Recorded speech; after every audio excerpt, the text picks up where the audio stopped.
August 15, 1945, for the first time in 2,600 years, a Japanese emperor spoke directly to his people. What he said ended the deadliest war in human history. But what happened next? That's the story no one tells you. Let's go inside the most important room in Japan on August 9th. Deep under Tokyo's Imperial Palace. In a hot, smoky bunker, Japan's leaders were arguing about one question: should their entire nation die fighting or surrender? 3 days ago, Hiroshima had been destroyed by one bomb. 140,000 people were dead. That morning at 11:02, Nagasaki was destroyed by a second bomb. Another 70,000 were killed. At midnight, the Soviet Union declared war. Japan had hoped Stalin might act as a neutral middleman. They wanted him to help negotiate peace with America and get better surrender terms. But unexpectedly, Stalin sent over 1.5 million soldiers, 5,000 tanks, and 5,000 aircraft to invade Japanese-controlled Manchuria.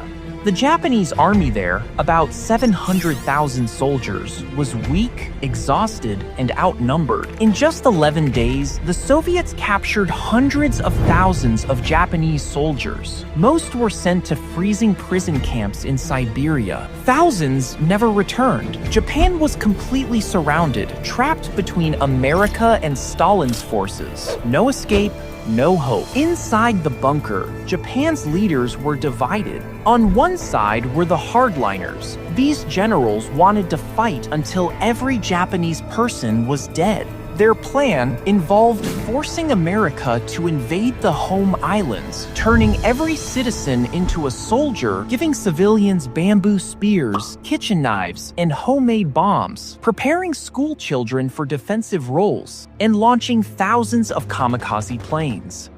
They believed if enough Americans died, maybe the US would negotiate. They were willing to sacrifice millions for this slim hope. On the other side was the peace faction. They had seen enough death. They knew Japan had lost. They wanted to surrender, but only if they could keep the emperor and avoid total occupation.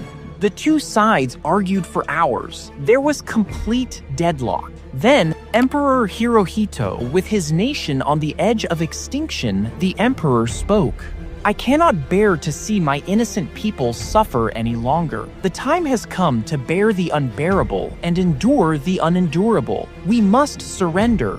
That night, a group of young army officers tried to stop the surrender. They stormed the Imperial Palace, searching for the emperor's speech. They wanted to destroy it and kill anyone who supported peace. Senior officers stopped them. The rebels took their own lives rather than face shame. Japan had lost. Some people collapsed in tears. Others stood frozen. Some soldiers, unable to bear the shame, took their own lives in a ritual called seppuku. But for mothers, children, and survivors, there was relief.